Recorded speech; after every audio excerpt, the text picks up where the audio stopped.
Good evening and welcome back to Adventures in Lollygagging. I am Aaron, I'm your Doom Master, and we're going to be diving back into our Hyborian tales this evening. So all of our players' fortunes are reset, as is momentum and doom. So we're going to go through, we're going to do a quick recap, then character introductions, and then we're going to dive right into the tale.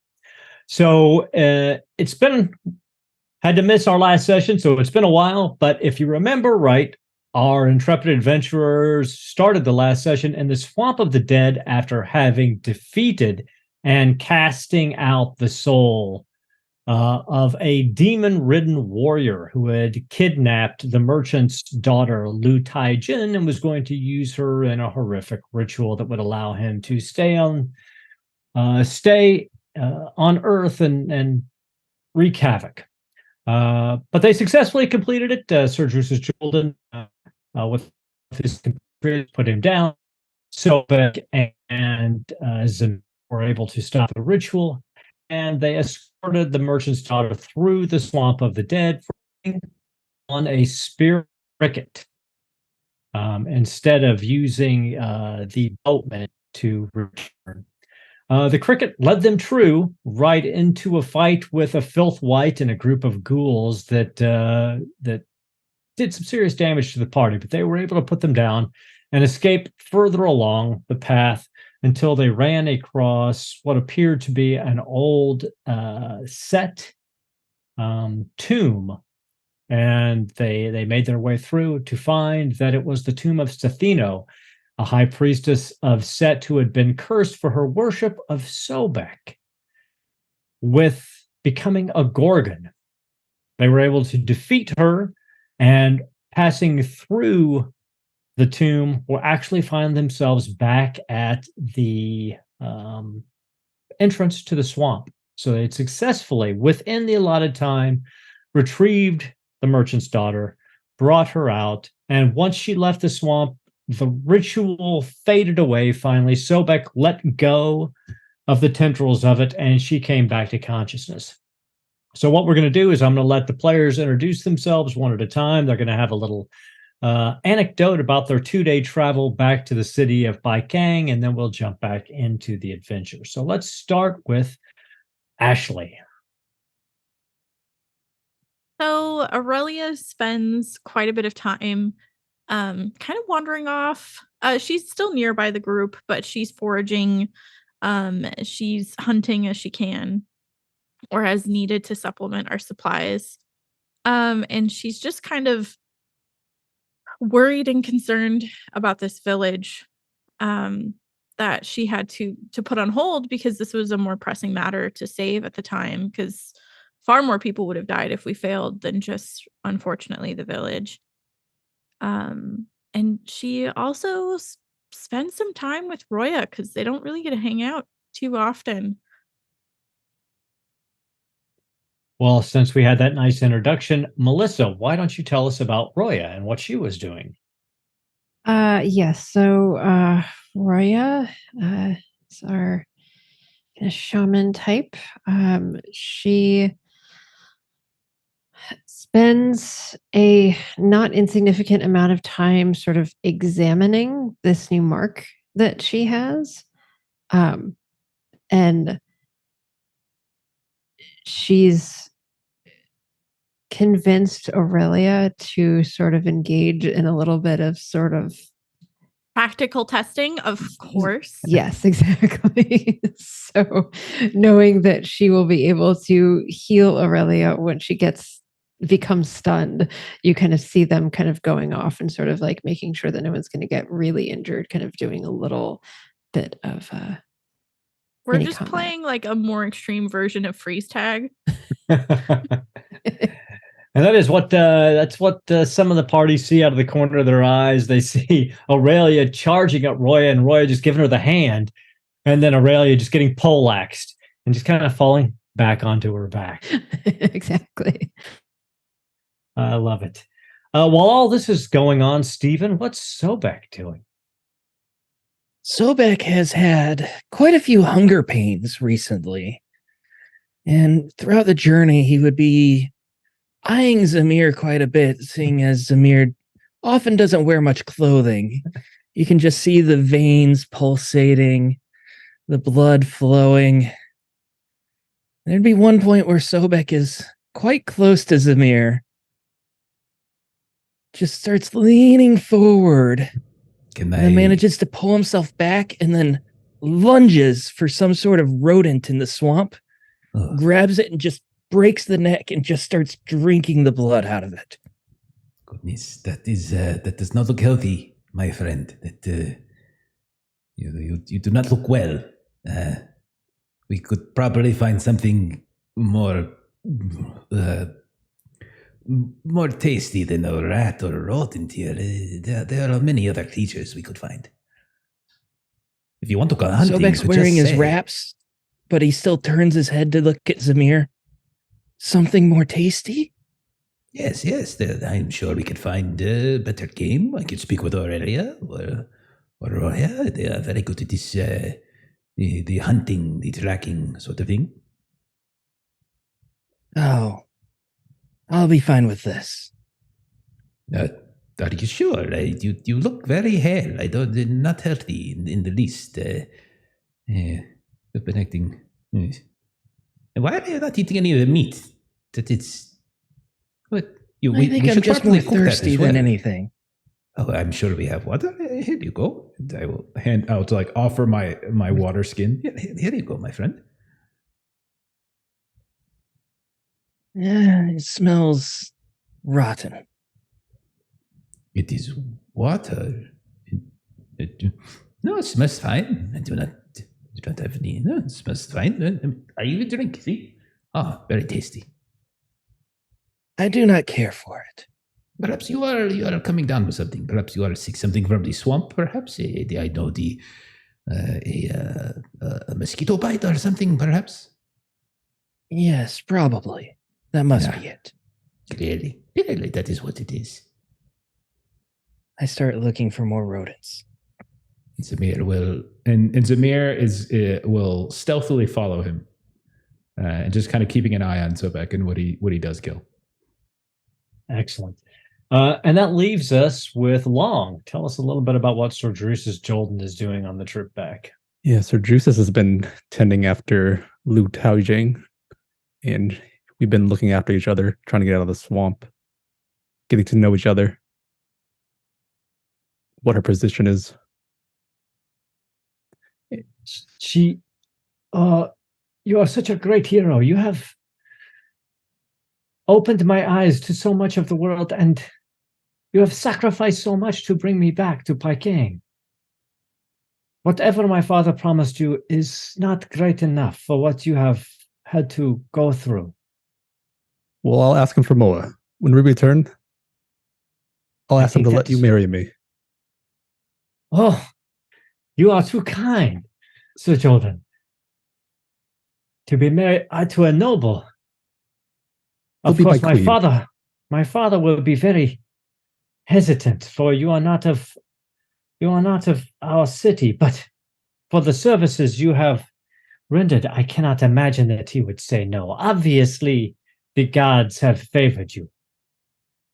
When I'm settled and I build my kingdom, I'll come back for you.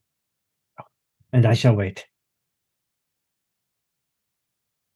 And so we spend a couple of days traveling back from the Swamp of the Dead, licking our wounds, healing, getting to learn a little bit more about who we are after the Swamp of the Dead. Some of us have changed a little bit more than others, but you find yourself returned to the city of Peking, and we shift scenes, and we see you now seated within the tea house run by your patron, Wo Feng, and the merchant's daughter, Lu Taijun, is there with you. And at that point, you see her father, Lu Tian, and his translator, Bai Qi, walk into the tea house. And his face immediately breaks out into this incredible smile. And in a break of decorum, he runs to his daughter and he enfolds her in his arms. And they share a very quiet moment together. And you see both Wolfung and Bai Qi turn their heads aside so they do not have to, they don't embarrass Lu Tian while he shows his love for his daughter.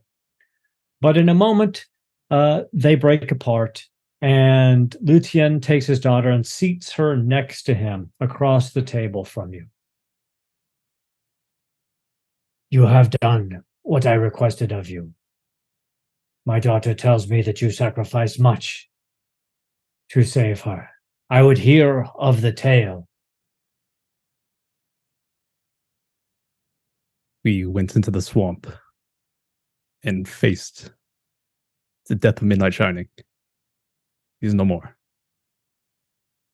That is what the exorcists of all throughout the city have said, that not only did you defeat him, that he was not in fact sent back to hell to escape again perhaps in the future, but that his soul was drawn from his body and devoured, removed from the wheel altogether.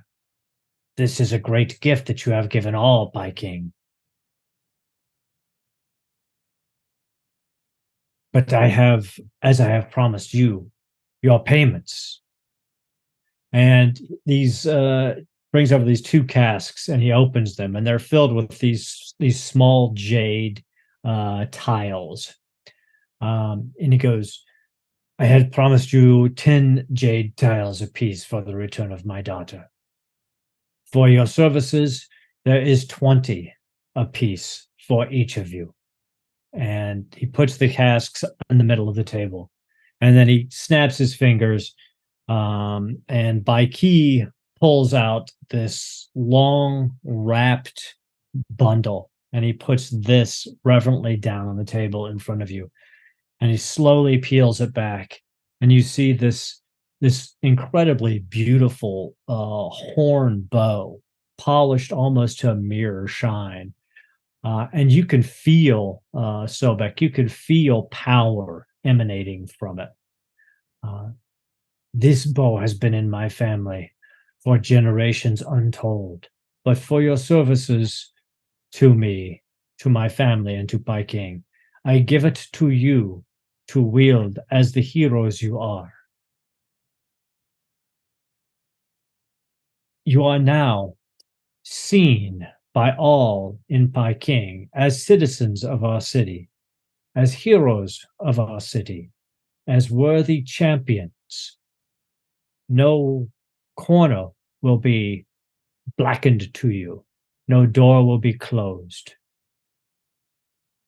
You are free to roam our cities, to enjoy all of its delights, and we are your servants. Is there anything else that I can do for you to make your stay more pleasant in our city?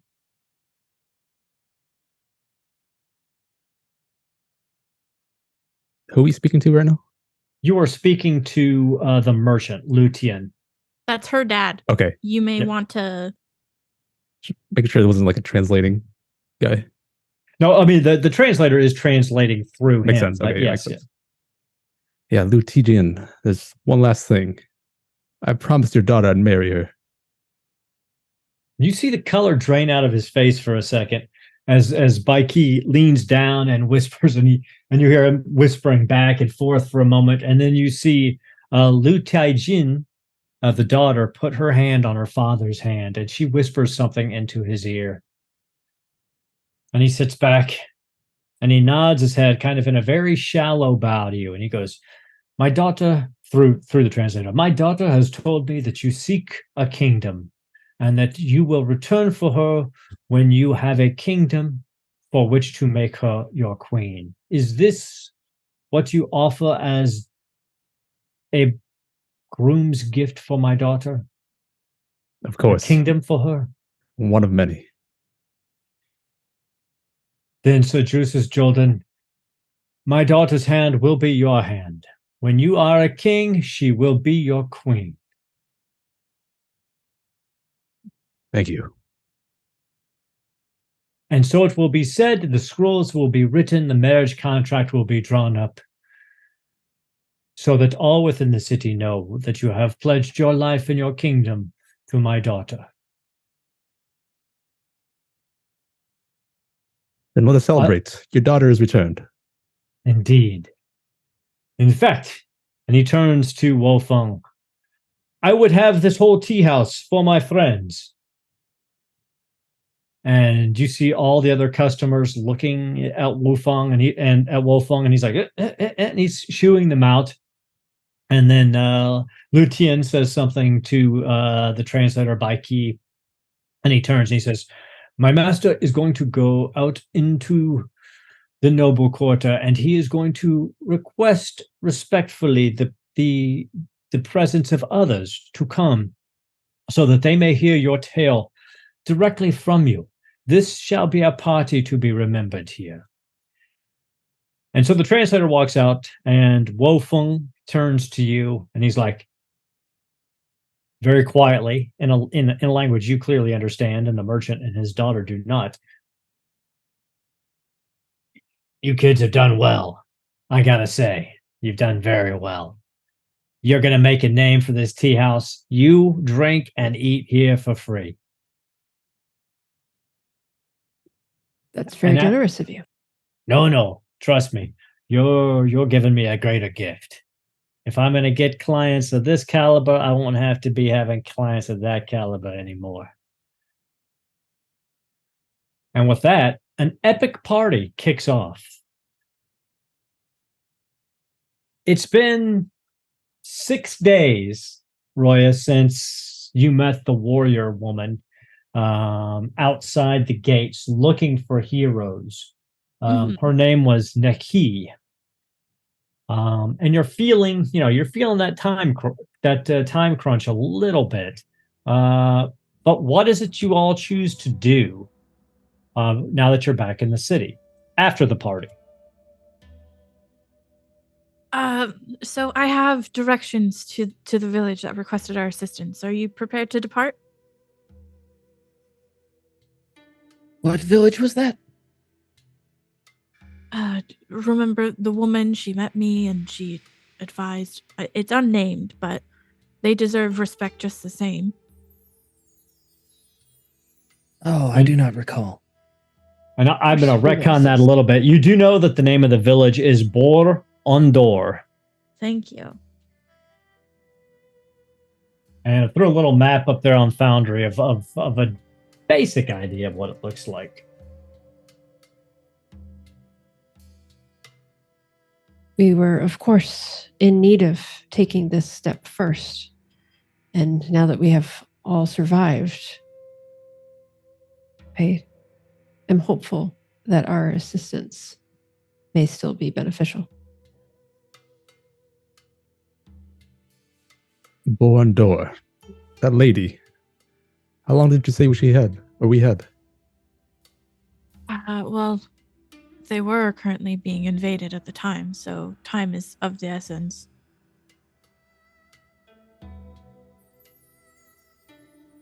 Then we shall help her. Zamir Sobek, you will join? Was there some particular connection you had to this village that requires our attention? Does Peking not have its own security forces, army that could attend to this? I mean, they've asked for assistance multiple times and they haven't received any. What is it? What was it that they said that this is the trouble they are facing? You're testing my notes, is what you're doing. I'm sorry, really, you sound very strange. Are you okay? Did you just did you get what Sobek has? Yes. They're bandits, I believe. They're running place. Yeah, There was bandits. a bandit chief named Avarga Khan, and his forces were attempting to take the village. They'd been repelled a couple of times, but they swore they would be back shortly with all of his forces to sack the village. And the young woman, Neke, had said that they had petitioned Peking many times for assistance, but that the bureaucracy is so slow within the city to get support to the outlying villages that their requests had not even made it into the military's hands at this point. which is why she was looking for the heroes. Yeah, and Aurelia's attachment to it is because her own village was decimated. She feels badly if she has the chance to help another. If you feel so strongly about it, of course, Amir will assist. Of course. But as favor for you more than them. That is. That's fair. I did help you Bandits. lock in Grandmother Wisp. That is true. Yes, you did. I do owe you for that, and I think saving one village is only a payment. There will be other favors I shall return it in the future. All right. Awesome. Don't All right. bandits sound beneath us? Are we not better than this? We No, go where we are I needed. suppose. What is below us? And we Well- can't forget our roots. We must help the people. I'm Oh, sure we can yes, our find other roots. demons. Well, Sobek, if you wish to stay here in Peking where the rest of us go and reap the glory, then that is perfectly fine. Oh, this Don't party you want did not seem to draw have blood? many good drinks. Perhaps this village would have something better to drink. You think that a city such as Peking will have a lesser beverage selection than this rural Borlandor? That does not seem very wise, Sobek. Did their wine and tea not taste sour to you? I could not Mm. stomach it. No. Quite delicious, in actually. fact. Yes. Are you ill?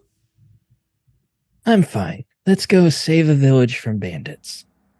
Just think of all the free killing you can do without harm. Sacrifice, yes? Yes, we could blame the bandits. Good thinking.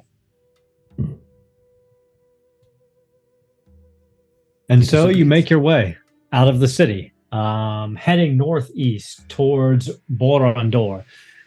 You know, you've picked up a little bit of information about the village on the way out. You know that it's a fairly remote village towards the mountains.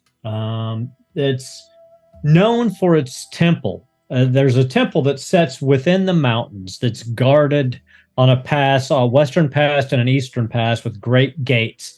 And it is said that a powerful spirit is bound within the temple's altar and that it protects the village as long as the village elder and priest can call upon the spirit in a time of need. However, you've also heard that the village's elder has recently passed away, and that might be one of the reasons the bandits are choosing this time to attack. It takes you the better part of that day and into the early evening before you get within 5 miles of this village. And it's at that point, as you're moving down the road, that you see someone on the road in front of you, laying on the ground. It looks like they're pulling themselves along. You can't really see their face. They're sort of on one side, on their shoulder, like they're trying to hold their stomach out of the dirt. And they're slowly pulling themselves along, making inches, just inches every moment. Roya will call out, can we assist you? And in a very, very creaky, pained voice, you hear a woman say, please help. And Roya's going to kind of take a bit of a wide berth as she does so, just sort of looking around a little bit, seeing if there's anyone else. Go ahead and give me a observation check. Oh, she's so very good at this. Don't forget, you could give Doom. That's extra true. dice. It's been a while. I since did we forget, but I somehow got 2 Okay. successes. Ripped There it. you go. Nice. You only needed one, so you get 1 point of momentum. I'll go ahead and drop that in for you. You don't see anyone off of the road. Actually, the area is pretty wide open at this moment. It is just moving up towards the foothills. But you do recognize Now that you've gotten a little closer, you recognize the hair and the general frame, and it was the woman that asked for your help. But you can now see that her hands and her feet have been removed, and it looks like there's horrible burns along the stumps of her body, and her abdomen is wrapped in a bloody bandage, and there appears to be the end of a blade sticking out of her stomach as she's crawling towards you. You can only assume, based on the bruises and battering of her limbs, that she's probably crawled the 5 miles from where her village was. We are too late. Did they take your village?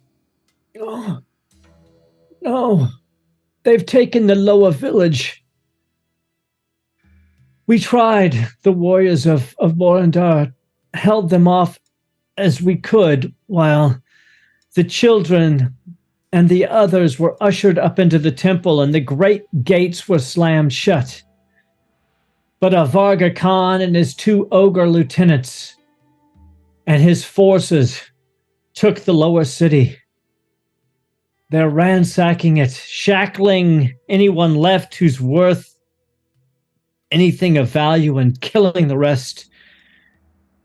The closer you'll get, you'll hear the banging, the never-ending banging as they try to break down the great gates along the western and eastern pass to get within the temple and to finish what they started.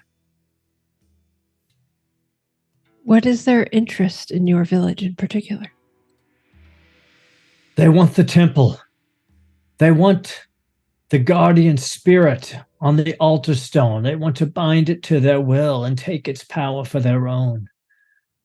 If they sit within the temple and take control of the spirit, they can use our village as a stronghold from which to strike out at anyone.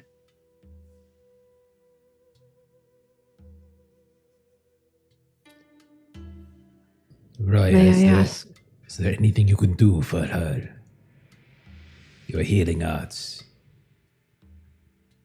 And then he will like very subtly like produce a knife from underneath, like abrade the section of his hair. Or would you like me to take a look? And then he will put it back ever so slightly. And she'll kind of very gently sort of look over her wounds. Mm-hmm. Go ahead. Go ahead and give me a healing check. Let me... Is this in any way useful for me to use any of my talents, or this is just to kind of see the extent of her injury? Just to see the extent of her injuries. Okay, I'll just roll it straight then.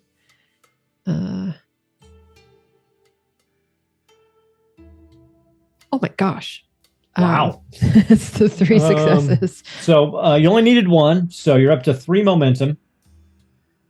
And looking over her wounds, I mean, the loss of the hands and the feet are horrific. The bruising along her body is also horrible, but you can tell that whoever skewered her, it looks like somebody stabbed her with her own sword and did it in such a way that it perforated some of her organs and then snapped the blade off in her. And you know that actually the only thing keeping her alive is the exact positioning of that blade, which is why she's been so careful with it. And the moment it shifts or she takes it out, she will bleed out internally and pass. She looks at you as you're looking at her. It's all right. I sold my life for my village.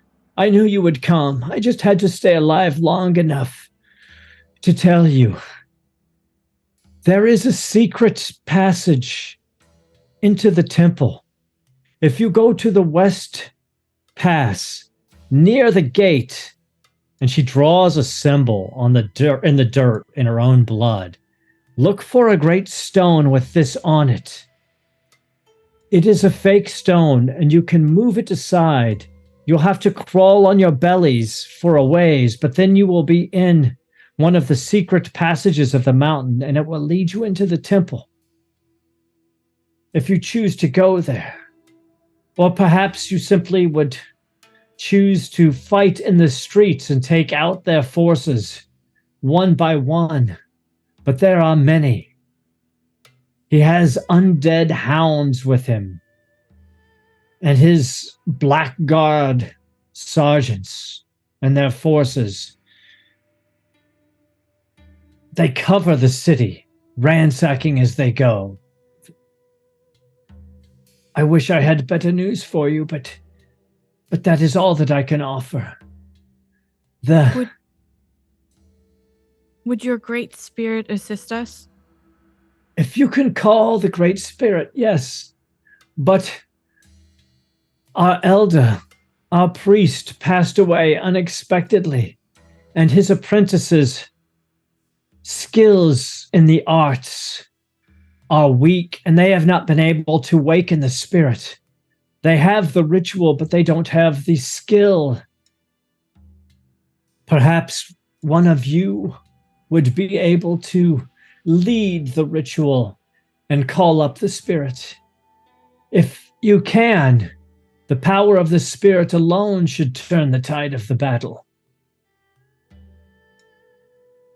We will likely be able to do our best with this. She reaches up. She puts her hand on the side of your face, Roya, and she goes, I knew you would come back for my village. I knew you would save us. And so I can pass my spirit onto the wheel now, knowing that I did what I could to save my people. And you see her just reach down, and she touches the blade, and she just shifts it a little bit. And she falls into the ground, groans as blood just begins to pool all around her body. And in a moment, she is gone. And Roya will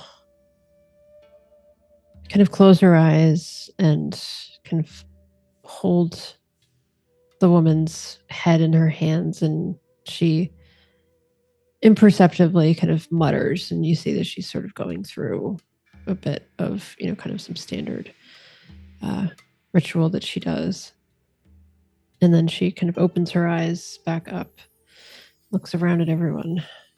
And you see one of the Morrigan's storm crows that has been circling you guys ever since you took the blades dive down, land on this warrior's chest, and just dots each of her eyes with its beak. Doesn't break the eyes, barely touches them, and her eyelids close. And the storm crow lets out a caw that almost sounds like a prayer and launches itself back up in the sky. Sobek, while all of this is going on, you smell the most delicious nectar of the gods pooling out at your feet. I need you to make me a discipline check. Difficulty 1. Difficulty 1. Got it. 2 success. No problem. So you get 1 point of momentum. You're able to resist the overwhelming urge to drink the blood. You can choose to do it if you want, but you currently have resisted the urge to do so, as this woman's head is in Roya's lap. And apparently her passing has been blessed by the Morrigan. Sobek would definitely step forward and kneel next to the body. And is she gone, Roya? Yes, Sobek. She held on for us to ensure that the message was delivered. Having succeeded at that task, she has now passed. I'll lean forward and just innocuously just put my hand down to balance myself. I am a priest. Would you prefer that I say the last rites? This is already done. Very well. It means nothing to me. And I'll stand back up and my hand will be covered in her blood. And as I turn around, I'll just give it a lick. And once again, it tastes like the most perfect vintage wine, the greatest meal you've ever had. It's ambrosia. It is the very drink of the gods to you. You're 5 miles out of the village. It is early evening. What do you want to do? It's a pity we were late, but we should do the best we can. Our last wishes. Okay. I believe we should go towards the symbol on the rock and go in that way. It is always helpful when you know exactly where you need to go behind the temple. So as you see on the map, you can, as you approach, you'll be approaching from the southeast, but you can swing all the way around the perimeter of the village and approach the mountains up here and move towards the pass here, probably reducing the risk that you would be seen by others if you want to.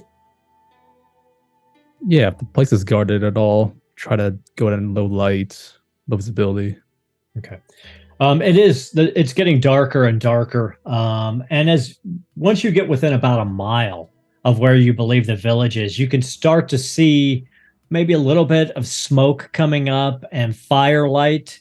And you can, at this point, hear boom, boom, boom.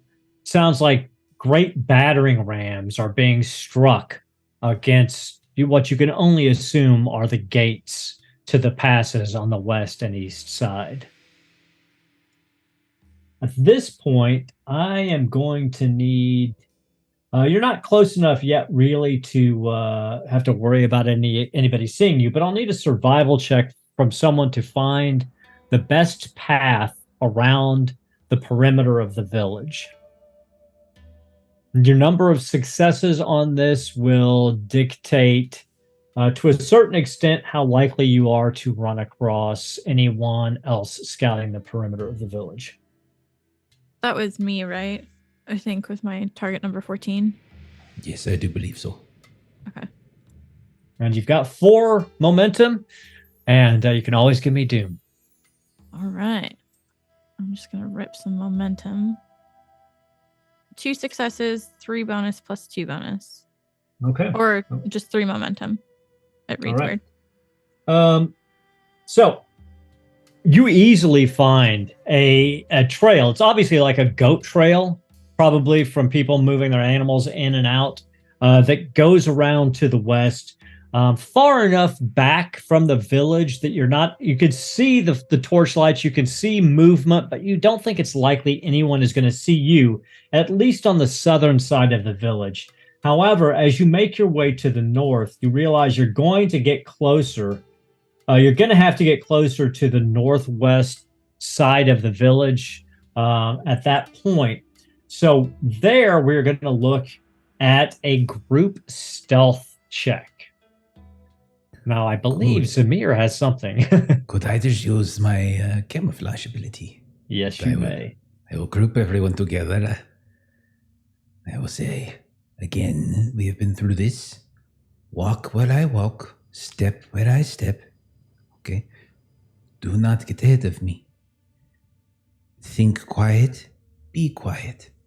That is how it works. Yes? And so this will be an opposed test to see whether or not you get detected in this area of the village. That's 6 momentum. We don't actually have 6. We have 4. I think Ashley put the spots in. It's all good. Yep. So I'm going to go ahead and use that. I am going to. What do I want to do? I'm going to use a fortune, and I'll use, since you said it's contested, I will burn a couple of momentum as well. Yeah, use that momentum. I'm using a ton of stuff because I want to get as many crit fails as possible. That is 7 successes. Wow. Wow. All right. That's probably pretty good. I'm an assassin We're of the gonna Black see Hand. That is true. Yeah, I got 0 successes. So yeah, you can hear now. I mean, you can made it see. sound so dangerous. And then you come out with like 2 dice. I just said you might get found. I didn't That's say it fair. was going to be. But That's you, fair. what you, as you're moving, you guys are like ghosts. You are shadows. You're easily weaving in and out around these paddocks and around these buildings. But what you do see is you see these groups, usually 5 or 6 raiders led by somebody in a little bit better armor. And they are, tearing the doors off of these homes, and they're going in and they're pulling out anything of value. You hear screams a couple of times that choke off into gurgled sighs. So it's clear that there's still some villagers about who have been found. And you also see these enormous wolves or hounds. They're the size of small ponies, but there's something wrong with them, and they smell like death. But they themselves are intent on hunting prey within the village, and you believe that you're upwind from them now. So, they're not, no one detects you as you make your way up into the pass. Now, that booming sound is almost deafening. And you hear it. It's like the sound of a giant tree slamming into a slab of stone over and over and over again. You see at the entrance to the pass that it is guarded by a group of raiders and one of these wolf things. They haven't seen you yet because your stealth was so phenomenal. However, getting past them, walking up the path to the pass might be a little difficult. What'd you like to do? So does it look like the fake stone that she told us about is where they are, or the fake stone might be something they're not aware of? They're probably not aware of it, but you're at the entrance to the pass. So you probably have to go about 50 yards along this pass to get to where the gate is. And then that stone is near the gate. But you're pretty sure if they knew about the stone, they'd already be in the temple. How many of them are there? There is 5 men or 5 warriors, one blackguard leader, and 4 of these lesser spearmen, and 1 of those undead hounds. But they clearly look bored. They clearly look irritated, the fact that they're having to guard this pass while everyone else is plundering the village and they're not getting their fair share. So they're not super focused on their job, other than perhaps the wolf that doesn't seem to, is clearly under something or someone's thrall. Aurelia will, quietly step up to Zamir. Stealth or murder? I think that murder, while attractive, if we do not kill them quickly, runs the risk of them calling in reinforcements. I agree. Perhaps we might find a way to distract them, and that thereby makes this death easier. These creatures, now, you never know whether or not they have some sort of extrasensory perception of some kind. They might be able to sniff. I can keep us quiet, but I cannot necessarily mask our scents, and they might detect us. I could cause a fire nearby. Maybe that will prompt them to investigate. Are there fires already? Have we seen stuff on fire? Oh yeah, half the village is on fire. But I mean outside the village, like. Well, we've weaved into the village a little bit, right? Too close. Yeah, Got it. Yeah. You guys right now, you're like right here. So, I mean, you could potentially go up into the along the cliffs, or get up into the mountains and try to go around them, or you could try to distract them. You can flat out murder them. Anything, whatever you'd like. I have seen Sobek try to climb before. I do not recommend the mountains. If, however, we can lure them away somehow, is there something in your grab bag of tricks, Sobek, that might be useful here? I could ask them to leave. Well, if you would like to do I can such a be thing, quite persuasive. Oh, I am sure you can. I am sure you can. Tell me, will your tools of persuasion work on a dog that does not speak your language? I believe it does not. No dog does speak my language, but I don't see why I couldn't persuade it. If you wish to give this a try, if you feel yourself invigorated by your recent snack, then perhaps. What recent snack? Oh, I'm sip of water, Yes, trail mix, yes. perhaps something. And Zamir will give you like an extremely knowing grin, like, but he's not calling you out or anything. I could try to spook the animal if that is what we wish. Something to get it to run away, perhaps. So that they might have to chase after it. That is good. How far away are we from the animals? It's just the one pony-sized wolf thing, and you're Okay, just one. about 15 yards. So there's five individuals and the one wolf thing. All right. Sorry, just reading descriptions on spells real quick. I believe it works the exact same way on an animal as it does on a person. So I would have to speak to it, which would give away our position. So we stealth, you approach. Far be it from me to question the powers of our dear friend Sobek, but the last time it was a trial to reunite with him. Perhaps we can simply try to stealth, and perhaps we will get lucky.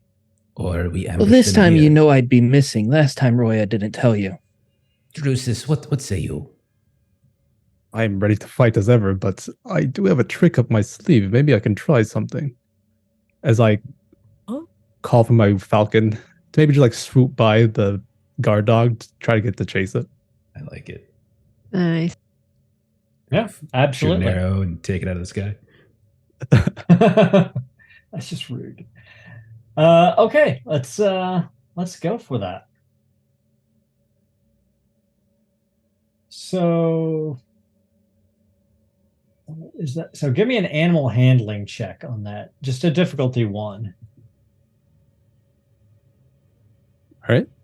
Let's see what I got here. You got 6 momentum at the moment, so Spend 2 of those.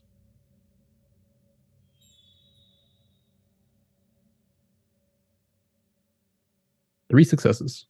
nice. Okay, so you're back up to full momentum, and your bird does exactly as you requested it to. The falcon flies down, skims over the heads of these 5 raiders, and comes right at this wolf thing.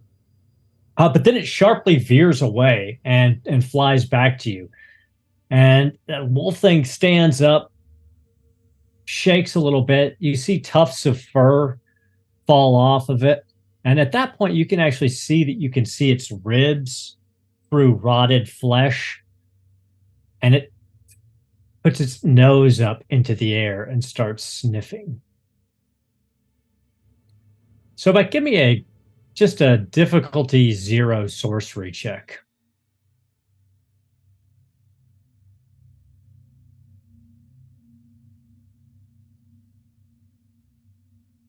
Uh, 20 and a 6. Okay, so I'm just going to give myself a point of doom for the complication because this was just... Sobek, you're looking at this thing and you realize you don't know exactly what it is, but this is some kind of undead creature, clearly. But the way it's moving and the way it's reacting, you think it's probably got a greater intelligence than that of a normal animal, or it's linked to someone with a greater intelligence than a normal animal. This is no normal wolf. There is magic at play. I'm not sure if my art of persuasion would affect it after all. Well, I've cut its attention. It's looking for something now. But none of them move out of the pass. A couple of them you see start to talk about it and point, but their leader smacks him down. He's like, and you don't understand the language he's speaking in, but it's very clear that he's telling them that they're to hold the line and they're not going anywhere. I think we just need to try to sneak and kill if we are unsuccessful. How many of them are there? There 5. are 5. One blackguard, sort of like a sergeant, 4 spearmen, and then the one pony-sized undead hound.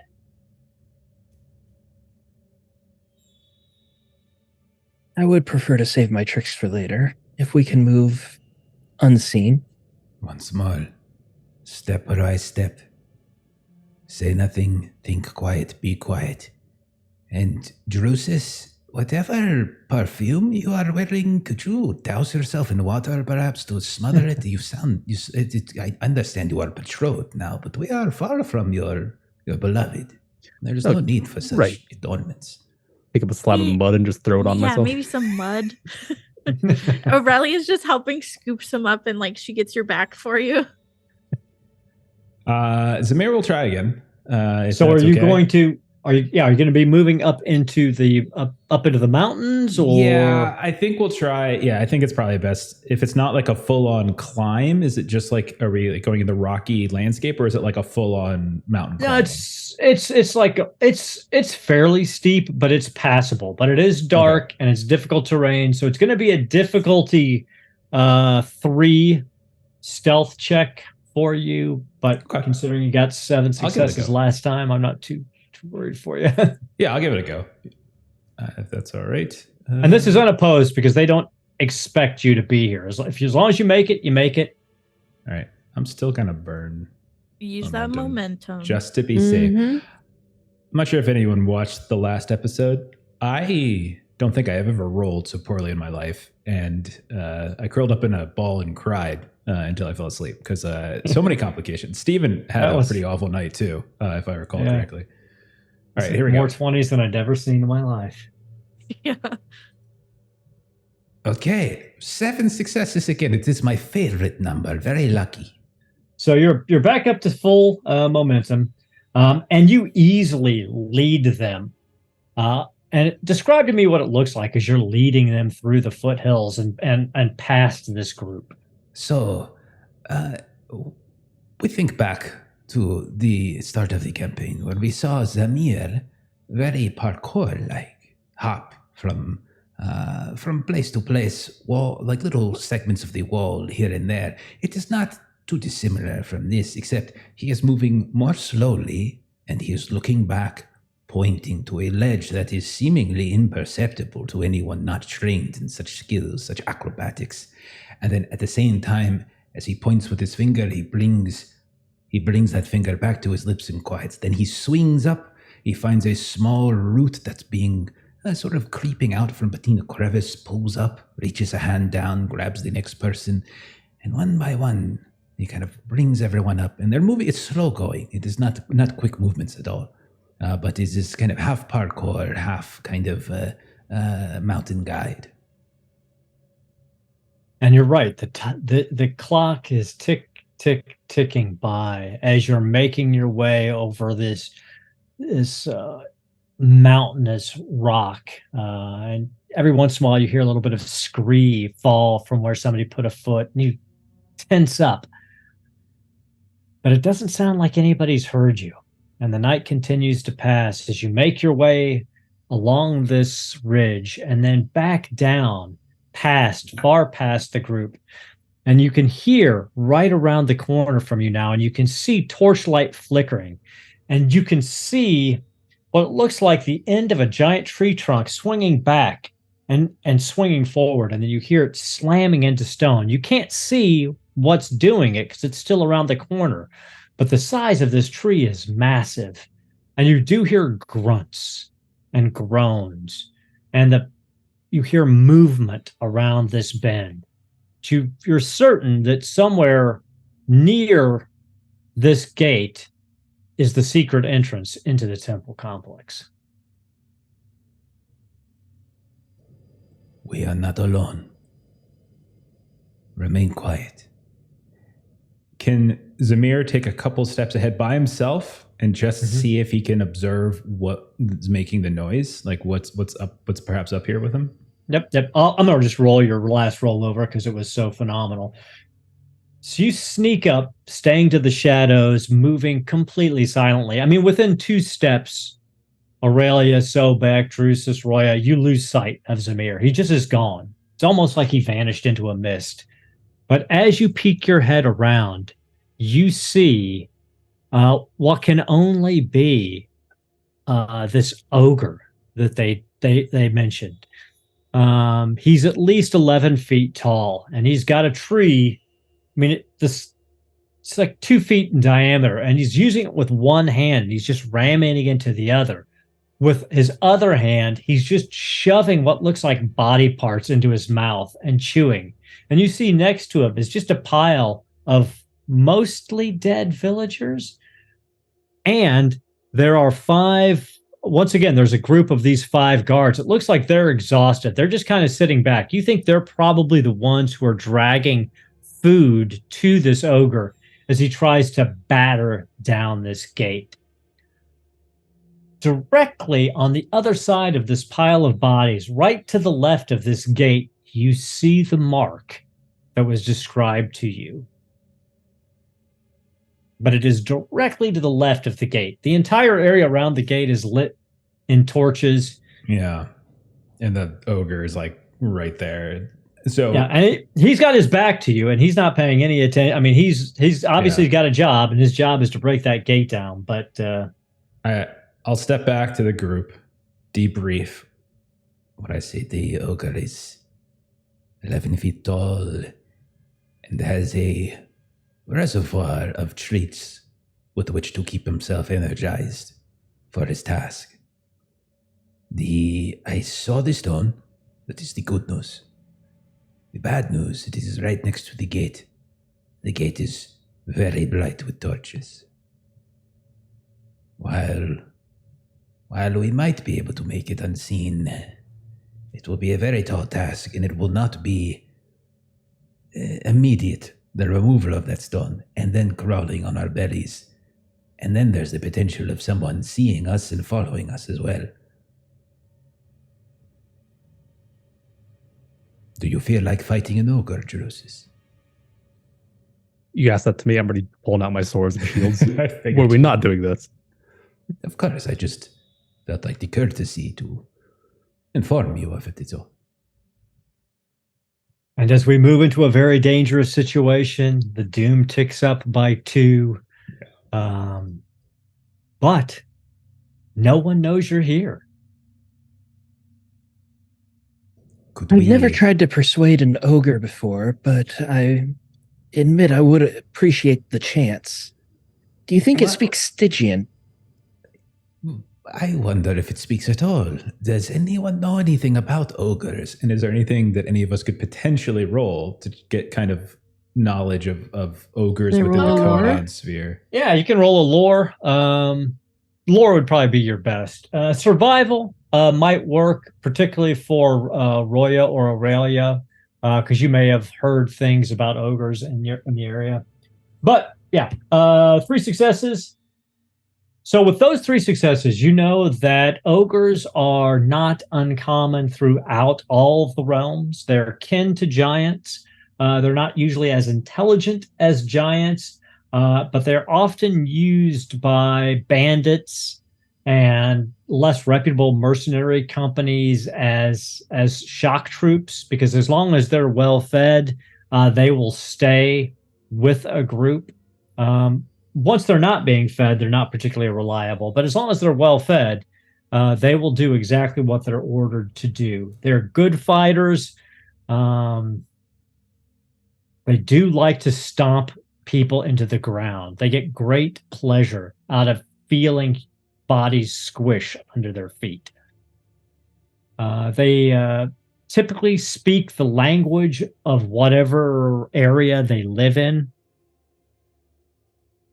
They've got for being unintelligent. They also have, but they do have pretty strong will powers. It's probably just because they're too stubborn and too stupid to know any better. And so I'll relay that information. I wonder, Sobek, if perhaps you might be able to convince the ogre that it needs some fresh bodies to stomp, and that the other guards around are those bodies to stomp. I can break the strongest of wills. However, the language barrier may pose quite the problem. If it does not know what I'm persuading it to do, it cannot listen. Are you willing to attempt and then we fight if we have to, or do we go for a sneak attack? I'm always happy to attempt. Don't you have that one patron? Could he help you? Losing the element of surprise, however, if he does fail, our best opportunity to assault it unnoticed is gone. Ever the tactician, that is a wise point. That is true. Really? No one has ever called me a tactician before. This is a perfect time to try out that new toy Wu Taijin gave us. Yes. Actually, that would actually be very fun. It should be on your seat too. Is there a spot? Like, is there any spot of height? I know it's like 11 feet tall. Is it all possible for her to get? Oh, absolutely. On a stone You can or climb, because the pass is not incredibly wide, and here near the gate it's fairly sheer. So Aurelia could backtrack a little bit, move her way up into the foothills along the ridge line, and come up above the ogre. Okay, yeah, then Aurelia would certainly do that. Just give me a survival check. I can do that.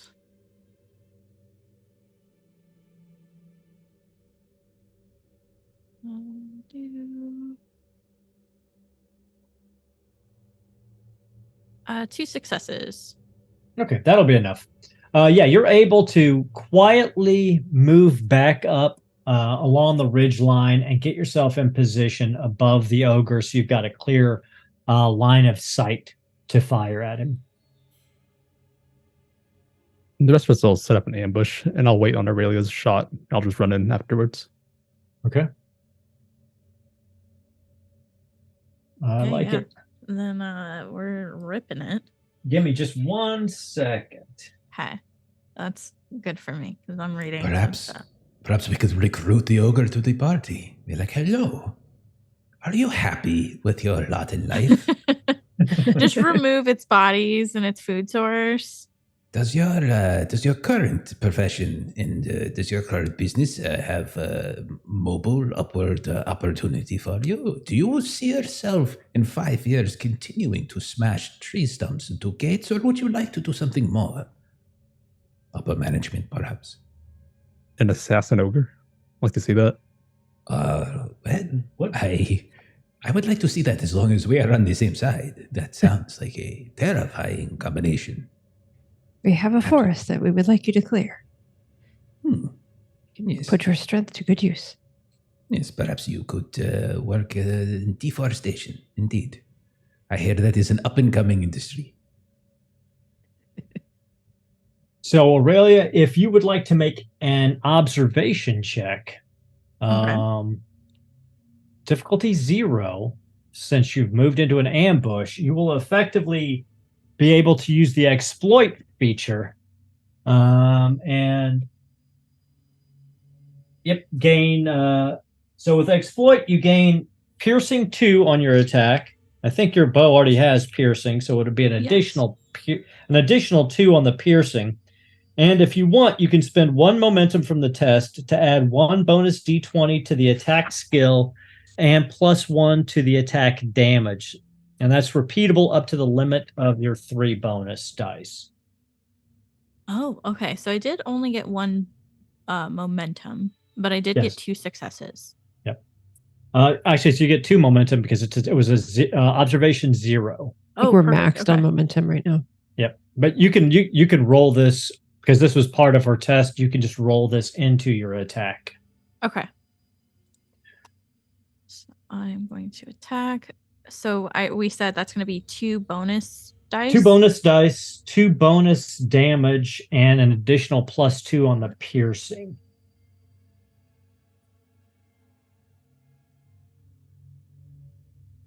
Okay. Let's rip it. 7 successes. Holy. Okay. Lucky number tonight. Wow. How do you want to spend all of that? Wow. Okay. That's a lot to think about. Okay. So you got bonus damage, you can do +1 damage, not +1 dice, but +1 damage, repeatable for any of that above the shot. 1 you needed. You can call shots, so you can hit him on the head where he's got no armor. Or a combination thereof, obviously, of anything you want to do. Let's just go You've got for 6. damage. You've got 6 to work with. Okay, so 6 additional damage. All right, roll your damage then. Okay, I'm just gonna roll as is. Yeah.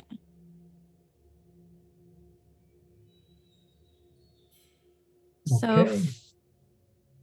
11 damage. And I think you can, so you can. And I do have a talent where I can re-roll dice. Yep. Oh, that's right. And we can also use audience dice for damage effects. That is true. How do I re-roll them? Oh, there it is. I just re-roll the blank ones, right? Or Yep. Well, you can choose to re-roll any you want, but the blank ones would be the ones. Yep. Holy crap. Okay. So that is 1, 2, 3, 4, 8, 10 plus 6, 16 points of damage. All right. It is piercing 4. Piercing 4, you get past all of his armor. So Aurelia, describe to me how you kill an ogre with 1 arrow. Oh my God. So you guys kind of watch as you witnessed Aurelia kind of went back and she switched back up this cliff face and she gets a good sort of position and she's kind of straddling a rock like she was previously at the pagoda where she was straddling the window, and you just kind of see the tip of the bow and just the sheen of like the tip of her arrowhead, and then suddenly you hear the loud thump as it's released. And it just kind of hits this poor creature in its temple. And then, so you see it kind of comically, it pokes out on one side. And then it just kind of just falls over and just lands face down. And all of you hear this ogre let out a horrible belch. And then a sigh, and it scratches its head. And then you hear the thunderous clap as it hits the ground. And you see these 5 men's heads jerk up and they jump to their feet, but they still haven't seen anyone. What would you like to do now that you've killed my ogre? I'm sorry. In That's okay. one shot. That was a thing of beauty. Item is amazing. Yeah, that's a nice bow, isn't it? I'm going to charge out like originally planned. I love it. So this blackguard is surrounded by 4 spearmen and attack. So the way this works when you're fighting a group, it's a group of minions and a leader. When you hit the minions first and slowly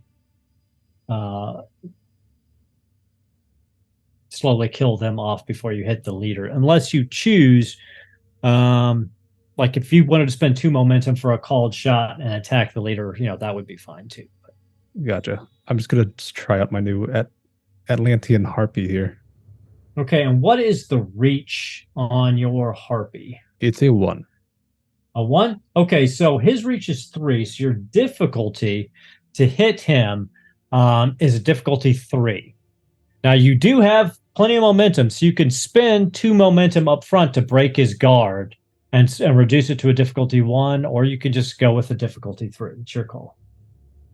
That sounds good. I'll use 2 to break his guard. Okay. So your momentum goes down to 4, and you're able to slide past he's got this giant 2-handed sword. The spearmen are all up. The spearmen are trying to interpose themselves. Their spears are also reach 3. So you're able to get in past their guards and attack. I got 3 successes. 3 successes. Okay, so you easily hit. You only needed 1 success to hit since you broke their guard. You've got an extra 2 points that takes your momentum back to full. Let's do some damage. And of course, you could spend for bonus damage if you want. Or any other momentum spend you want. How much is the damage per momentum? It's 1 momentum spent will increase the damage by 1. Not 1 die, just 1 increase by 1. Gotcha. Then I'll just spend the 2 I generated on that roll for extra damage. Get 4, but then my talent allows me to reroll 1. Okay.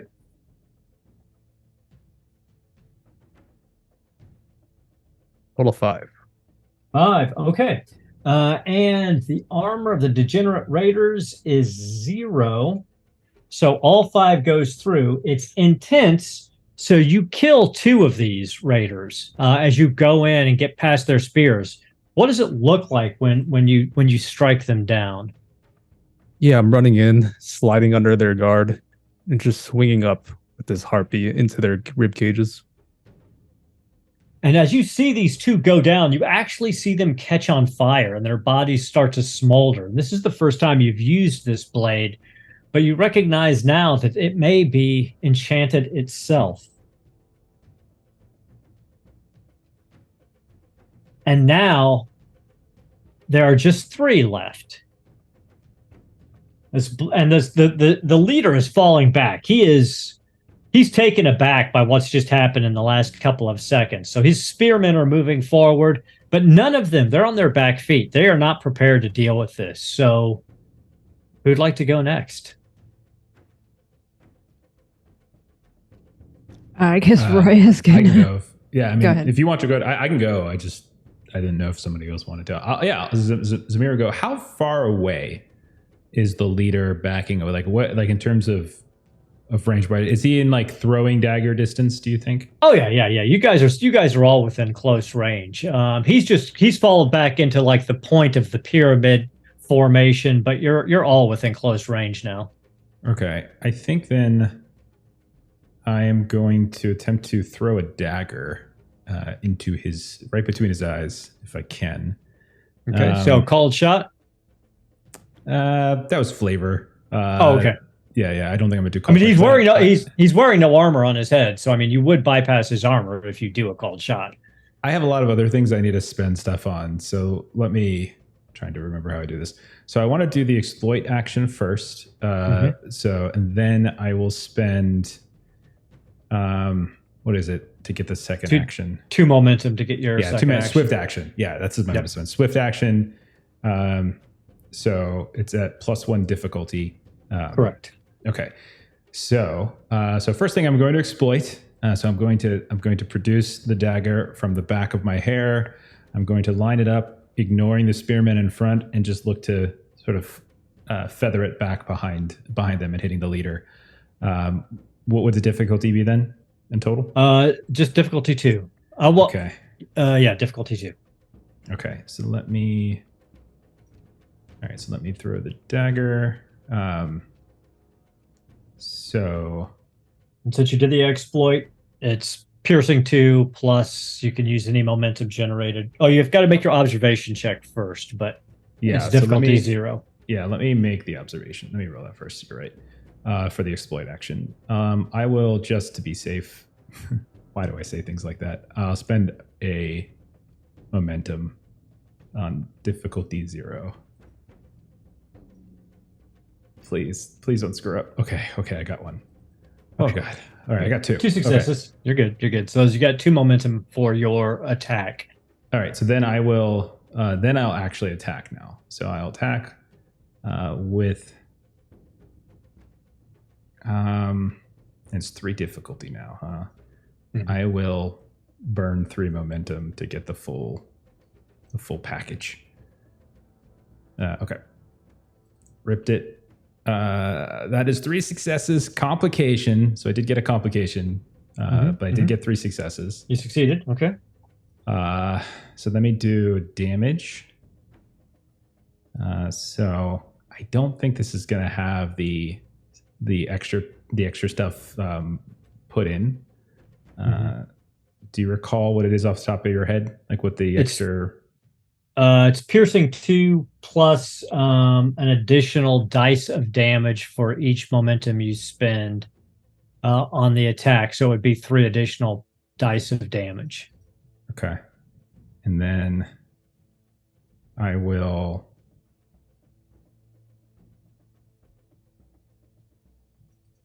And I just do not know how to enter this stuff in properly. Okay, I will. Is there a maximum to the amount of momentum I could spend to get damage dice in?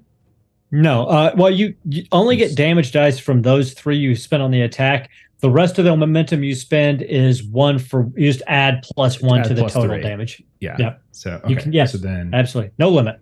I think I have it correct. So then I will spend. I'll spend like. What do we have? I'll spend 3 for bonus. Okay.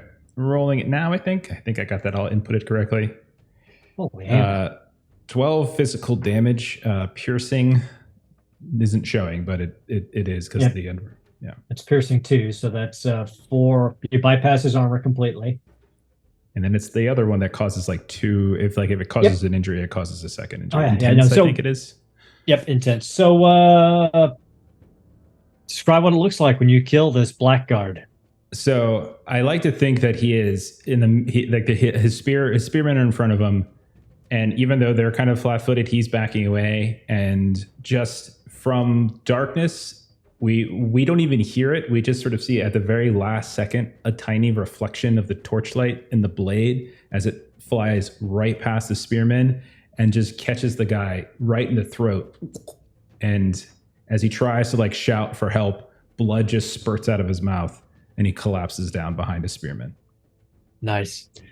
However, the complication. As he crumples, the spearman on his right lifts a horn to his lips. And this blows, and this noise fills the pass and reverberates off and spreads throughout.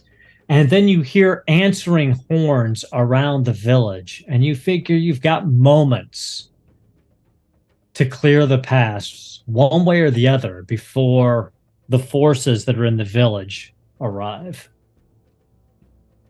So Raya is going to try to go just yelling like a crazy woman towards the one with the horn to try to smash the horn into his face with her staff. I like it. Probably not do particularly well with this.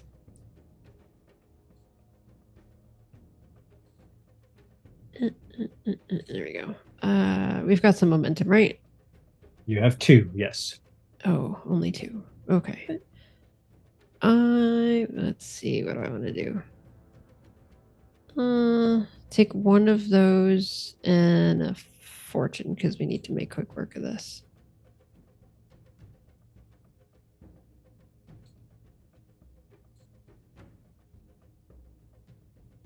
Hey, 4 successes. All right. You only need 1, so you got 3 momentum. What do I want to do with that? What would you like to do with it? Yeah.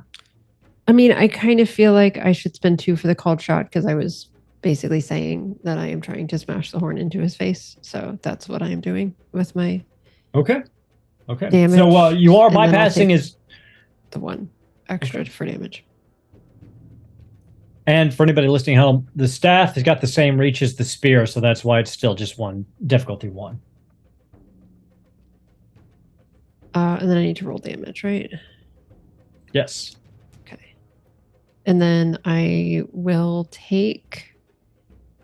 I don't know where to put this. I would like to take some audience for some effects, but I don't know where to add that. Is it like momentum? Yeah. Or just you can other bonus dice? Other bonus dice. That's All right. Let's just put it in there. All right, I'll do 2 for that.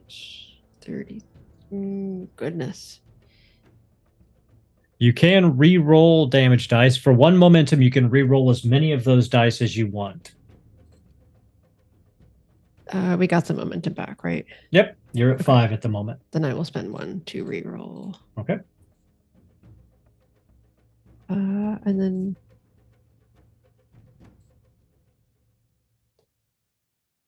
8 physical damage. Okay. To the face. Your staff swings around and describe the horror of what you do to this spearman as he dies at your hands. So he hadn't finished the call that he was making. So I'm imagining sort of he still has the horn. And so you just sort of see where she just, kind of gets a little bit of torque behind it. And so when she hits the horn, it basically just sort of goes into and through. It like snaps his jaw. Sure, that wasn't what I was thinking, but I like it. So yes, that's what it does. It's wonderful and brutal. Makes me smile. There's 1 spearman left, and he's backing up, and he's clearly terrified, but he's holding his ground because he hears many booted feet moving in your general direction. They're not going to get here immediately, but he's hoping he can hold his ground. I don't know why he would think so, but that's what he's hoping for. Sobek, you're the last one up. I suppose if I must do something, I gotta clean up after the rest of you. I will cast Glutton's Curse on the one that is remaining so that he will begin to cough up baby snakes once again. Remind everybody about Glutton's Curse. Yes, so challenging D2, and I cast it, and he will immediately fill his mouth and nose with overwhelming amounts of baby snakes that must be vomited free. The choking causes him to feel to have 3 damage dice, and it is simultaneously physical and mental. He must also make a daunting resistance test or gain the staggered condition. And that is his only resistance to this, correct? I believe so. He does not have a roll otherwise. Wonderful. All right. Cast your I will horrible take spell. a momentum. I'll take 2.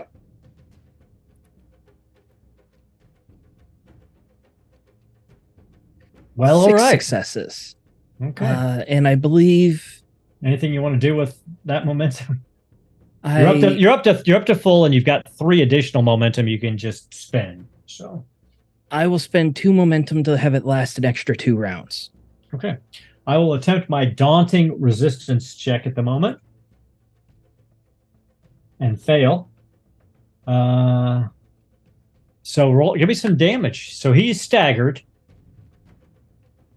How do I actually roll the damage? Should just be. You go back to the item. There should be a damage button next to the. For this. I cast Under sorcery spell? instead of the spell. I Oh, think that was the yeah. problem. You can just roll the d6. 3d6, right? 3 damage dice. I always make that mistake. Okay, so 2 points of damage. And that will last 3 rounds total. Okay. So he is coughing up snakes. He's staggered, so I would have to spend doom to allow him to take any actions at this point. And I'm not going to do that. He's dropped his spear, he's vomiting snakes. Who would like to deal with this last guy? You can now hear people coming towards the pass. you think you probably only have, in game terms, 2 rounds, maybe 3 to get past the stone and get it closed again before they get here. Everyone's gone, right? Everyone's gone. Yeah, we're back at Beginning of round 2. So, but Aurelia's not actually next to us, so Aurelia has to get down here. Yeah. Yes. That's my turn is coming back. Yeah, that makes sense. Now, you could do a difficulty 5 survival check to just come down the face of the cliff. And if you succeed, you won't take any damage. But if you fail, you would take a little bit of damage. Otherwise, Like how much damage? Oh, come on. You're a hero, Aurelia. Let's go. It'll look cool. Silver You're a Surfer hero. this shit. Come on. Okay, we said This whole survival. operation was It your would be- idea. it would be 3 damage die. I would roll 3 damage dice to see how much damage you That get. could But- be bad. Fine. But it You're would bypass fine. your soak. It bypasses soak, so it would just be straight damage. You got 6. You spend a fortune point. You We said got it this. was has soap? Otherwise, if you Yeah, come you down know the what? ridge line, you're going to end up behind these guys coming up behind you. You got to do this. Yeah, I'm gonna do it. So we said Drusus you will said take care of this last survival. guy. Survival, difficulty 5. Okay. D5. I'm gonna spend a fortune and a momentum to be safe. Oh fuck. So I do fail. Okay. Ruh-roh. So describe what it looks like as you come tumbling you down spend this a ridge fortune? line. I did spend a You fortune. could have spent. You can spend more than one. You could spend. Oh, I always forget you can spend you all could go of them. all the way up to like 5 dice, I think. Oh well. Yes, 5 dice, yes. My bad. Um, I still failed. Okay. So yeah, talk to us about what this looks like as I roll So- your damage dice. Aurelia is feeling real cool because she 14. Yeah, I'm fucked. I have 8 vigor. No, it's not 14 in total. No, that's not. Okay, shit.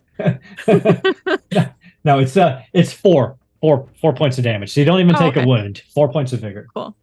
I'll do that in a second. So Aurelia, you guys see as Aurelia is like holding her bow up above her head and like victory of like she just killed this ogre. She's feeling hot.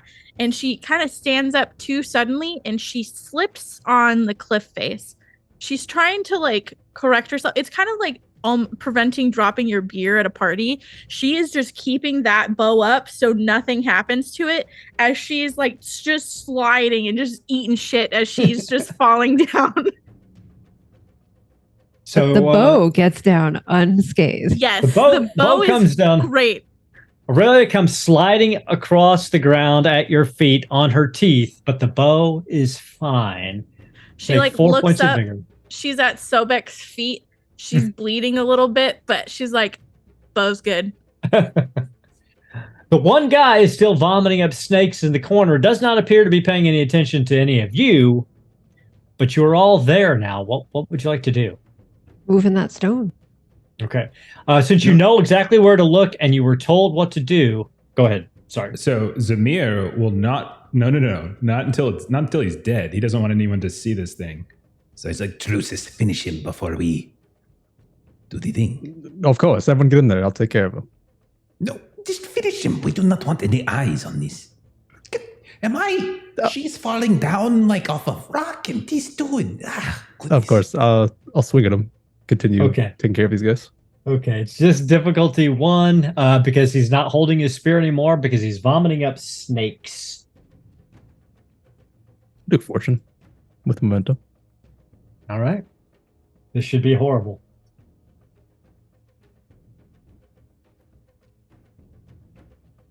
Five successes with a complication. 5 successes with a complication. Okay, roll your damage.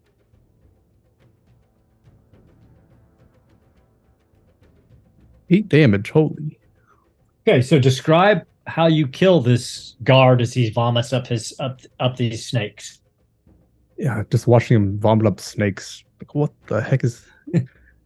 And I just slash at his left leg, taking him out from under him, and the snakes just start going at him.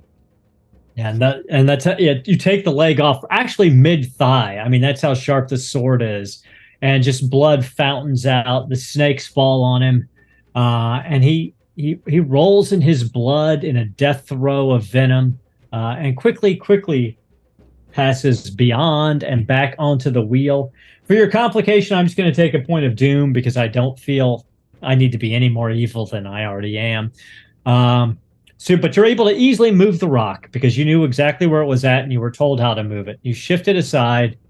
You all have to crawl in on your stomachs, but you've got enough time to get in there and get it closed.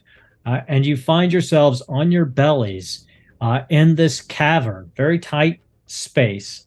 Smells, though, of incense, and it's warmer than it should be. So you've got warm air flowing towards you. You have to crawl for about 5 minutes before it opens up, and you find yourselves in the bowl of this valley, surrounded on all sides by high cliffs. And in front of you is this great temple. And you hear chanting coming from out it.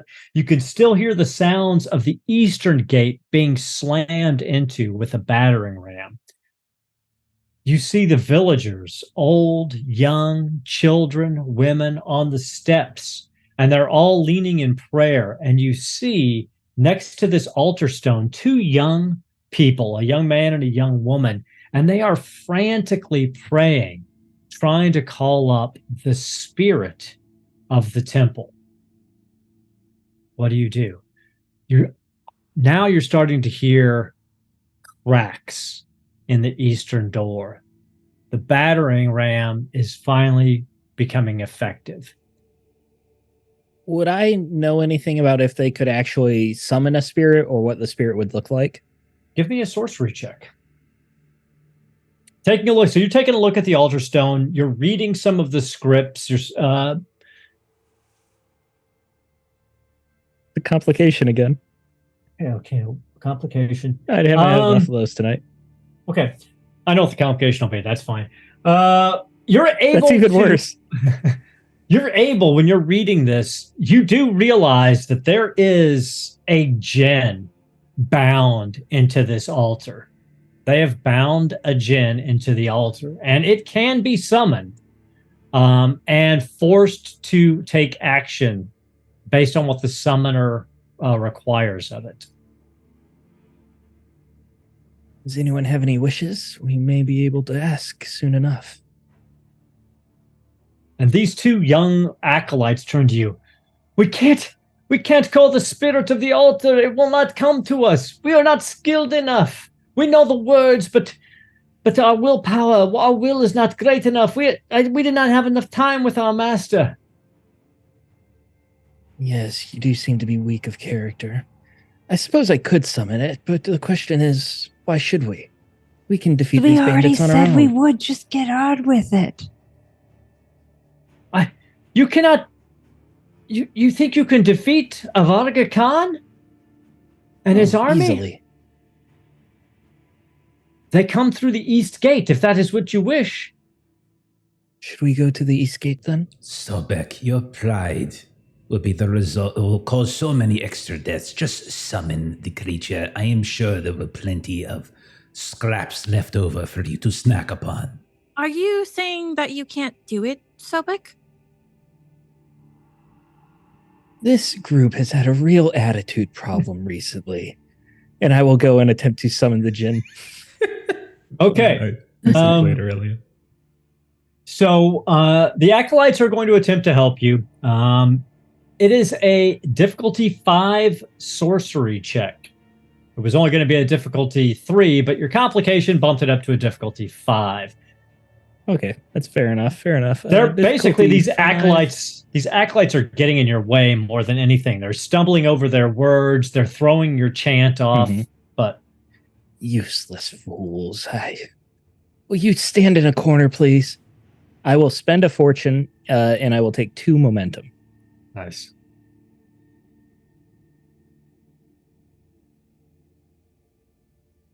One more 5 complication, success. but Five I got the Damn got the success. complication. 5 successes in the complication. So this form, this mist seems to swirl around the altar, and it goes from a kind of a grayish white to red, and then it funnels up out of the altar, and the lower part of this being is still a thick, misty smoke that stinks of fire and coal and brimstone. And its upper body is this very powerful red-skinned woman. And her eyes are dancing with fire. And when she speaks, molten spittle drips down her chest. And all of you can hear, "You are not the old fool who was the master of the altar. Tell me your name, summoner." Sobek Keeper, and I am no fool. I am much stronger than whoever would have previously tended this altar. "Well, then I have a bargain for you, Sobek Keeper. Free me. Free me from this altar, and I shall gift you something of great power. For you and you alone. On that you have my word, but you must free me from the altar and ask no more of me." Agreed. And the altar stone fractures in half. And this djinn, this ifrit, cackles in laughter, and you feel the touch in your mind. And it's almost like your brain explodes with information. You now know, without any cost to you, the spell Venom of the Wind, which is the power that the Ifrit uses to protect the village. And you've gained the talent Vital Essence. Oat's worth it. Venom of the Wind, what book is that in? The regular. That's in the regular book, and Vital Essence is in the Scalos, Book of Scalos. Vital Essence essentially means it allows you to conduct human sacrifices to stay eternally young. Oh, I have Zamir's powers now. So I'll turn back to the group. And as the Ifrit breaks free, you hear, as she cackles and starts to fade away, both of the gates crumble. "A parting gift for the village that has held me for so long." And you hear the acolytes screaming to the children. They're like, "Run! Find your way into the passes! Make your way to Pai King! Tell of the treachery of the foreigners!" And you see the villagers start to scatter as the forces of Avarga Khan make their way into the temple complex. What do you do? I've been granted the power to defeat the bandits. Have you now? You've been granted the spell. You probably can't quite cast it quite as powerful as the Ifrit could, but... And what you see coming in, you see about 30 of these troops coming in from the west, where you guys were, the ones who were coming up. And from the east, you see what you assume is Avarga Khan. He stands 9 feet tall. He's got to have some ogre blood in him, with a 7-foot-long sword dripping black fire, and 2 other ogres and a pack of undead hounds. Well, if it was him alone, I'd be down for a fight, but there's an army coming. Really, Sobek? What? It's what you asked me to do, was to free... I did not ask you to free it. I asked you to summon it so we could use it as the... I don't have time for this. I'm sorry. My native language is Stygian, and the nuance of words is difficult for me. Excuses. So you can attempt to escape, or you can stay and fight. I'm gonna retreat on this one. No, I thought we were going to kill the Khan. Sobek, this is the plan. Stay here, use your newfound sorcery to hold them off, kill them because you are so great and powerful. The rest of us will lead these pathetic villagers away from the danger, yes? I suppose that would work. Yes, let us go then. Come. And the villagers have all scattered. You see the last of the acolyte making his way into a crease in the walls, and you assume that this entire area is riddled with secret passageways. And he looks back and he spits towards you all. And he's, heretics and defilers, your names will be cursed forever in this country. And he disappears into the night. But you know where he disappeared, so you can probably make your way out through the crevice. Is everybody following that route? Is anybody staying? So I'm gonna take the route out. yeah. I will on our way out, because I'll probably be near Druce's. You know, if they reach Viking and speak ill of us foreigners, that could prove difficult for you to follow through with your beloved. I understand what you're saying, but if you can handle that, it's on you. No. What I'm saying is, I would not kill a poor villager fleeing from danger. What do you think of me, Drusus? I'm sorry. What I am saying, said Drusus, is that although you might have promised 2 kingdoms, the story of Sir Drusus Jordan facing down these mercenaries, well, that might prove to be equal. But if you choose to run, that is your business. Druce's is going to get everyone else killed tonight. Just by talking them into it. I'm gonna look at the army real quick to measure it once again. How many were there?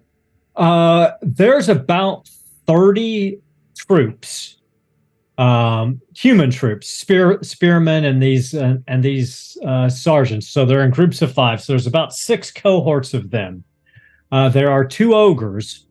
There is a Varga Khan, and there is a pack of these undead wolves. There's about 10 of them. We've seen how easily Aurelia can kill the ogre, and trust me, I'm a master of serpents. If we cut the head off the snake, the body will die. We can fall back, bring them, lead them into the crevice, bottleneck them. We can space a few at a time, perhaps. And as you're talking, you see a Varga Khan stepping forward.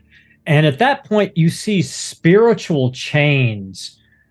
Almost, you couldn't see them at first, but the closer he gets, these ghostly gray chains seem to be linked to his shoulders. And at the end of them appears to be the spirits or phantoms of warriors or perhaps people he's vanquished. But he's directing them like an extension of his body, like a wave of ghostly death, as he makes his way towards the fractured altar stone. A look of absolute rage on his face because the prize that he sought is gone. Then they have no reason to take the town. Mission accomplished. So we're running? Yeah, I'm leaving.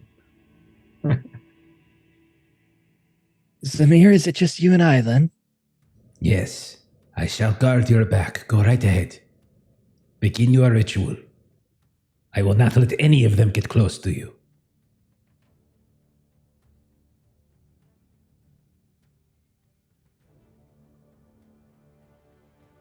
Are you actually doing that, or? I mean, I'm saying that to Sobek for sure. No, I want to know if Sobek is actually going to take the time to cast a spell at these guys. Curious. How far away are they? They're now, as they've moved in, they're moving into close range. I mean, they're within moments of being able to strike at you from both sides, west and east. I'd like to try something stupid. I'm going to call out in the only language I know, so hopefully they understand. I have the power of the djinn inside me, and if you kill me, it will be released. But we could make a deal. What kind of role do we think we want to do for that, Sobek? I have no idea. Let's see. Let's call that a... I'm really bad at anything not sorcery, so I don't think it'll go well. Let's call that a persuade. Let's call that a Difficulty 5, persuade. Now, we'll give you a difficulty 3, because he wants it to be true. You're so generous. Thank you. I will spend my 2 remaining fortune and 1 momentum. Let's see how this goes. No complications, please. All right, you got 3 successes. So he comes up to you, and I mean, you're looking up at this guy, and these specters, these chained dead, flow around you. So you're sort of in the middle of this horde now, and he looks down at you and he says, "Give me the power of the djinn now."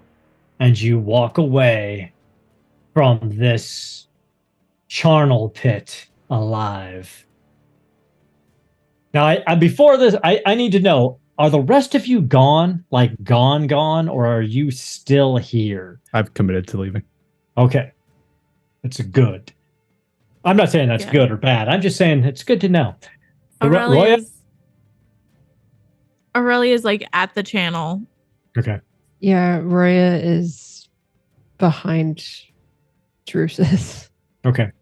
And you see, so what you guys see is you see this pack of wolves starting to move towards you. And the leader, this Avarga Khan, doesn't care about you at all.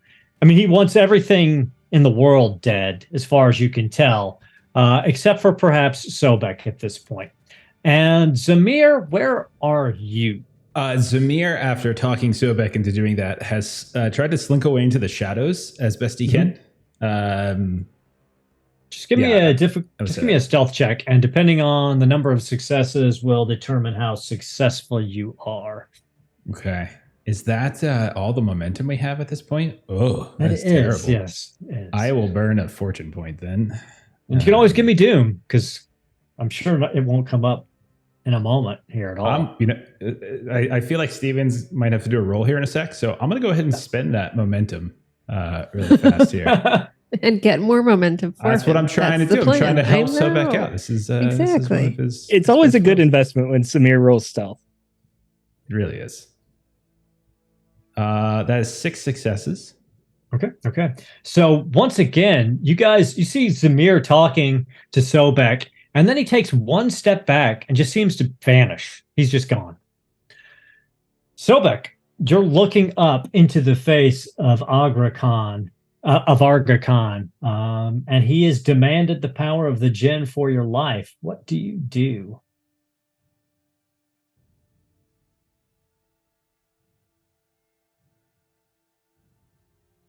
I'm gonna do what I do best, and try to cast Enslave. Okay, so what you need to do first? No, okay, yeah, I'm gonna, because he approached you, so yeah, go for it.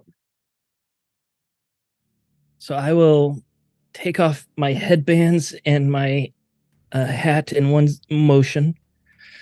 I will gladly give you the power of the djinn. However, the intricacies of sorcery do not allow for immediate transactions. We will leave together, and I will perform the ritual tonight. So that's what I'm trying to convince him, is to just take me with the rest of the people. Casting Enslave here. I'm going to give you some Doom. Actually, Jeff, did you get to bank any of that momentum? No, that's how successful his stealth check was versus observation. Oh, I'm sorry. Do you want momentum? Is that what you wanted? just curious. No. Just want to make sure that I get this right. I'll give you 3 Doom. No. Okay. I'll take the 3 Doom. Okay, so you feel your magic wash over him, and his mouth opens wide. It's almost like he's drinking it in. And then he smiles. And he goes, "Sorcery doesn't work on me, child. I am Avarga Khan. Give me the power of the djinn, or die here."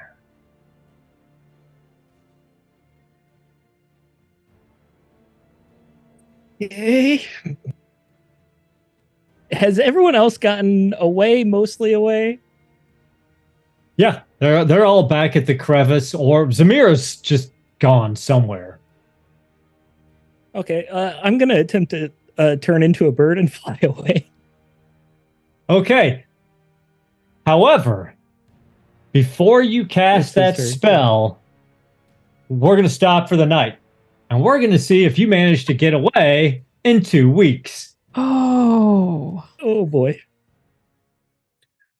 I want to thank everybody for watching tonight, as Sobek has once again put the party in a pickle, has sent the villagers out to spread word of their treachery, and is facing off against an army of dead, undead, and undying by himself. So thanks for all the drama. I loved every second of it. I thought we were done with Peking. I thought we were leaving anyway. So, well, there's a difference between leaving on your own and being chased out of the country by an army.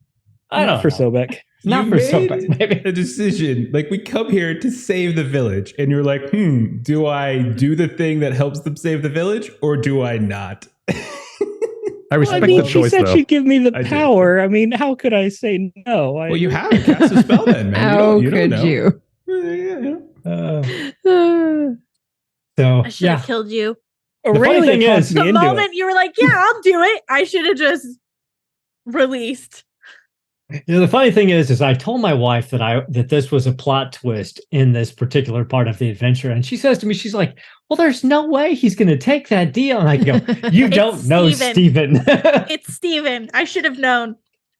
You I make didn't me want to smile. talk to the djinn. That's all I'm saying. I didn't want to talk to it. Well, I hear you. That's fair. That's fair. So, thanks everybody. In 2 weeks, we'll be back to see whether or not Sobek gets slaughtered or turns into a bird and escapes. We'll see the repercussions of what happens for the group in Peking. We probably will not be carousing in Peking, but we may be carousing somewhere in 2 weeks, depending on how everybody's escape attempts go from this village. So, thank you. I'm going to turn it back over to Jeff and let him run us through Lollygaggers. All right. So tomorrow we'll be back after about a month off. We're going to be back to One Ring as we are starting up Waking of Ingmar again, the final arc. So you can see all of us here but Aaron. My trade is going to jump in, and you'll see us as we left on a far less threatening cliffhanger when we took a break a month ago. But we'll be back tomorrow. Monday, we're going to be doing some Holler for Savage Worlds. Melissa and I are in that, and we're nearing the end of that campaign. We're just a couple episodes away, actually, from probably finishing that one up. Tuesday, Steven, what do we got going on Tuesday? Tuesday is our weekly Forbidden Lands game. It's been a lot of fun. Aaron might have some harboring resentment because he did die last session. Maybe I'm feeling persecuted, but no, it's been a great session. And we're going to hit the ground running with the party, trying to get off this ice shelf and figure out where they want to go next. It's kind of open-ended for them there.